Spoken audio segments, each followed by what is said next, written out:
আসসালামু আলাইকুম। আজকের ম্যাথটি 20 নম্বর ম্যাথ, জেনারেল ম্যাথের। আমরা লেফট হ্যান্ড সাইডটা তুলে নেব আগে। Sine A divided by 1 minus cos A plus 1 minus cos A divided by sine A. একে প্রথমে আমরা লসাগু করে নিই নিচে লাইনটা।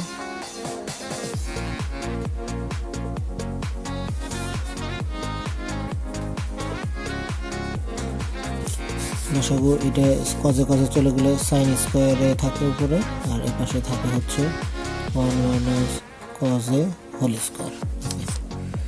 তাহলে আমরা এটাকে যদি এ মাইনাস বি হোল স্কোয়ারের সূত্র ফেলি তাহলে কি আসে?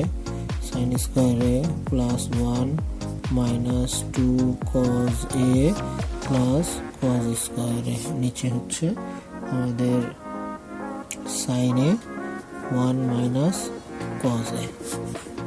সাইন স্কোয়ারে কজ স্কোয়ারে প্লাস করলে 1 plus 1 minus 2 cos A divided by sine A into 1 minus cos A.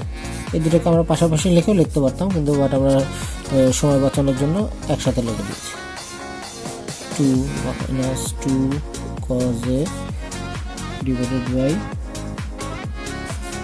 Sign A minus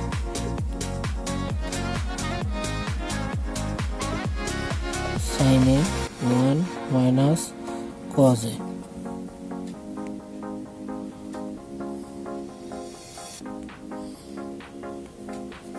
okay,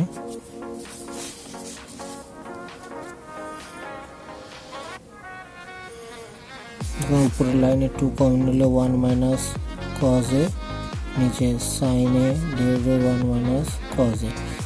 cause A কেটে গেল 2 ডিভাইডেড বাই সাইন এ, আর 2 ডিভাইডেড বাই সাইন এ মানে হচ্ছে 2 into 1 by sine A, 1 by sine A, that mean হচ্ছে 2 into cosec.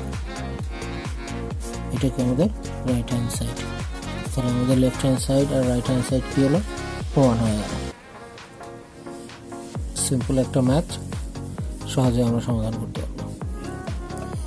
কোনো question থাকলে বা কোনো সমস্যা থাকলে আমাকে অবশ্যই কমেন্টসে জানাবে। ধন্যবাদ।